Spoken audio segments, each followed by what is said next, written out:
Well, sorry everyone who's watching the recording later. We forgot to record and now you're just here in the middle of it. I guess go to the next slide. Oh yeah. Oh, professional development, help you realize what companies are looking for, because we have been told by company after company after company after company that they always get these things in their resumes. People will say certain stuff and then they won't get hired ever because it sucks. Like, oh my God, why would you put a picture of a penguin on your resume? That's awful. Like, well, some companies might find it funny, but most of them will all be like, oh, that's not professional, throw it away. Yep, resume and LinkedIn workshops, professional photos. We'll be doing that later during the professional development week to help you get a picture for your LinkedIn/resume. We'll do social events. There's actually a social event coming up September 9th with ASCE. I'll be there. Some of our officers will probably be there. Yeah, the bonfire over Ocean Beach. Yeah, it's September 8th, next Friday. September 8th, not 9th. 8th. Yeah, okay. Next Friday. A lot of different they hold it, but the majority of engineering organizations go there. So if you're interested in other organizations, they'll most likely be there too. Also just good just to hang out in the very cold beach. So bring a sweater because it's cold. I want to put that on there, but I guess we're also badass. I don't know who put that there. I don't remember that being there. So yeah, ASME International. They are the international parts. Yeah, there's the international. Or are they just national? Well, there's an international version of ASME too. It's like ISME, but there's also the American one. They do scholarships. I think it's $25 for a year, right? I've never registered. I'm pretty sure it's $25 a year, and you get exclusive access to networking events. They hold their own student competitions, their own volunteer opportunities. They have key speakers from the industry like Boeing, Tesla, other big companies. They do scholarships, a yearly scholarship that you can apply to that only people who are signed up for international can apply to. You also can get the magazine. They publish a monthly magazine that's always 2 to 3 months late, but what are you gonna do about it? I guess it's just pretty much what's the latest on mechanical engineering, who's developed what, what new technology is out this month.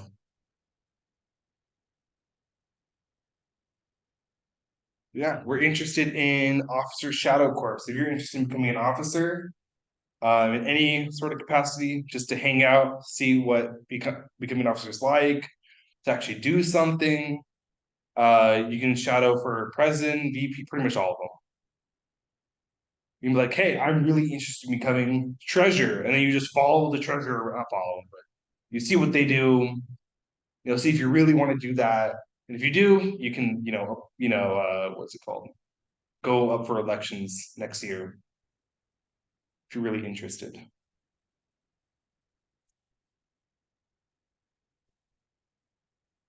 Is this false information? No, this is not false information. I thought it was at first. So we have a possible collaboration with SHIP and ASCE coming up. With ASCE, probably ACO. With SHIP, we might do something for the Hispanic Heritage Month. We'll have a headshot event the 19th and 21st of September. So you can come in your beautiful outfits, get your picture taken, and we'll send it to your email.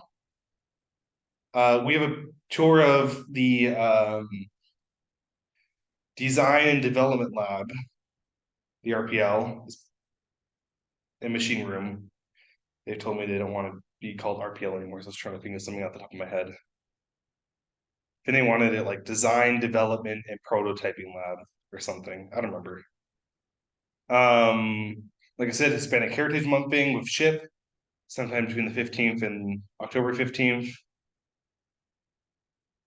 Yeah, let me see the next slide. I don't know if we're gonna do it with all those people too on the bottom. Last time we tried doing it last semester, it did not end up well. Too many chiefs. There's too many chefs in the kitchen on that one. It was, yeah, we were like trying to host it with like 10 different clubs for this huge, like, we'll have like a vendor and pinatas and professional music, but there's too many people and too many schedules to align with that it kind of fell apart. We have our career fair, September 29th. Oh my God. Upgrade. Oh, I'm sorry, Zoom people. You'll forever be forsaken. Okay, career fair, September 29th, noon to 4, Annex 1. You can come there, be fancy. So you said it was 35. 135. It's 115. Alright. Yeah, you can show up, be fancy. We'll have professional development things before this. So keep your eye out for that. There's Annex 1 if you don't know where it is. Yeah, so It's like way up there. we're down here in the science building, and I usually walk across here, across the parking lot, parking garage, and then you just walk down. I usually walk down State over here. What's the tennis courts? I guess it depends where I am.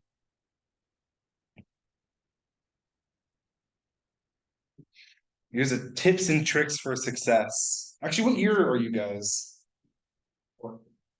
First. Three. Third. Okay. Well, this might not be applicable for you for years. And organization, studying early and often, reaching out. I didn't do that a whole lot when I was a freshman. I was like, just failed that. It's kind of scary going to professors. They're like, some of them look mean and scary, and like, I don't want to go. No, I'll just read the textbook. But it is really helpful, and a majority of the professors do really want to help you. And a lot of them will go above and beyond in helping you. There's a few that are like, Most of them are gone. I'm sure Will's still here. Sherman's pretty cool with office hours. He doesn't even do office hours anymore. He leaves it to his TA. Oh my god. And the TA is like, he can't say anything. The last 2 years he's Yeah, he's been kind of going away, but he's back. Study groups within your classes. So if you make a few friends in your classes, you can kind of have study sessions for midterms, exams. I think it really helps. Like I said, going to office hours, very helpful. If you can't make it, a lot of them are also willing to you just email them, hey, I can't make your office hour. And then you can like plan what time. Most of them are open to doing that too. Task, the tutoring academic success center, very good too. Just very limited on the classes and times.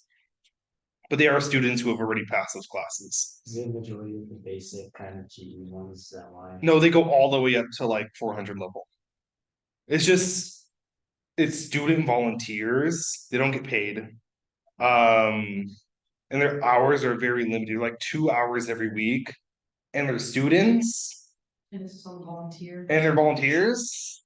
It's just that, students, I mean, they do have a grasp on the material, but not as much as the professors. They will help if you're scared to go to the professor, but I feel like going to their office hours is a lot more helpful than asking other students. If you really have like a big problem, if it's like something minor, like, oh my God, I didn't get the notes, or I didn't understand this one little thing, then going here might help. Same thing with the Engineering Success Center. Same thing. They have students who will help you. They have some faculty there too, but again, very limiting. Yeah, that one, TI 36X Pro. I have that calculator. That's a great calculator. A lot of professors, not a lot, some professors don't allow certain calculators on their exams. Like, what? We're ready. No calculators. Some of them don't even allow calculators, but the one that is usually always accepted because it's accepted in the FE exam, which is the engineering fundamentals exam, is the 36X Pro. That one's probably one of the best calculators for the limit that they give you. Because you can't bring like a TI, what's that newest one? TI 89? I use a TI. I just got my TI 84. Like, Is that fancy graphing one? Yeah, that one they won't let you use that one. Even if they tell you to wipe its stuff. Yeah, Wow. some professors don't allow you at all. It's because I assume they allow it if they like wipe its memory. For lower GEs, you might get away with it. But when you get to your calculus classes and higher GE, some professors are real sticklers on using approved calculus. Yeah, calculus, they don't even let you, but some of them let you bring like. I've had ones where like nothing at all, no calc. Yeah, I found one that used nothing. See it right now. Have you taken calculus? I'm doing it now. Oh, So yeah. you can do it by hand. You can, it's just more work than doing it by calculator. When you get up to like your third or fourth year, professors don't really use calculus anymore. They just kind of assume that you know the those give you like, hey, yeah, we use calculus and then we get this algebra formula, now we're gonna use that. It's just understanding the logic. It's just understanding how you get from point A to point B using calculus. Just understanding that general process. Obviously, unless you're gonna become a scholar or something, you won't be deriving formulas. It's double E that like really go heavy on the, I don't know, for a fact, the double E like classes, those go really heavy on linear algebra. But Yeah. like, that's only if you take like something like 306, which is like electromechanical. 306 doesn't even use calculus though. They don't use calculus, they use linear algebra.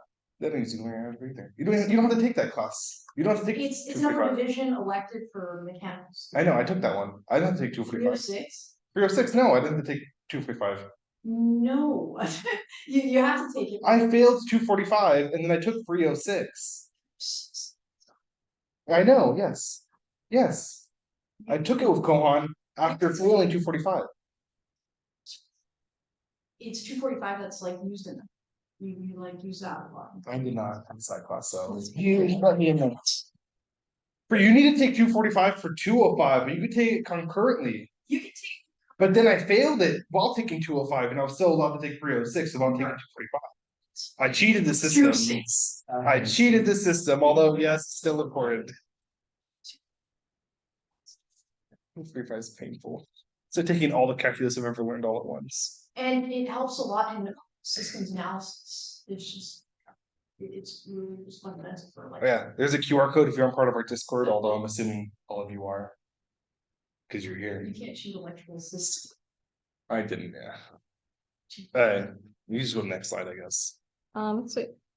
Oh, that's it? Mhm. Oh, yeah. Any questions, concerns? Questions on events, how they're held, questions on competitions, events, personal questions, teacher recommendation questions, class recommendations, anything? I have a question. What do you think would be good is to start working on the resume? Like for example, I can go and approach one of my professors and be like, hey, is it okay if I can do some research for you? And go from there? Or like what would be the best way to start building a sense of community? Because I just transferred for a community college. So right now it's like I wanna focus on school, but at the same time I wanna start working on Your resume. my resume. So the two best things you can do, the three best things you can do for your resume while in an One's the undergrad, shadow. is A, get Oh, involved. yeah, just come to the. Then you can class like this one, like ASME, NSB, SHIP, C. Options. In an international organization, because companies recognize these companies, these organizations, like, oh my God, you were an officer in ASME, Okay. they're more likely to hire you. Number two, you can try to get an internship. It's a lot harder when you don't have experience. Some companies are very limited, just hiring some random guy. You also come to our resume building workshop. Just email me. I'll like. Doing personal projects is also very helpful. If you don't have any experience and you can't get hired, doing your own personal project is also very helpful. You create a problem and then solve that problem. You get a small summer projects. Like, oh my God, I want to build Yeah. an RC car. It's a small project, you design it, and you can just kind of put that in your resume that you worked on it. We're working on international competitions. Like, hey, I completed this project hosted by Fusion 360, hosted by MathWorks, and I completed it. And if you get first place, even better, we can put you first place. You say, do you have a LinkedIn? Yeah, I do. That's the one thing you want to start, when you post on that. There's one of the things I heard about this club is, of course, you and your wonderful, you actually really focus on doing the after stuff for the students here.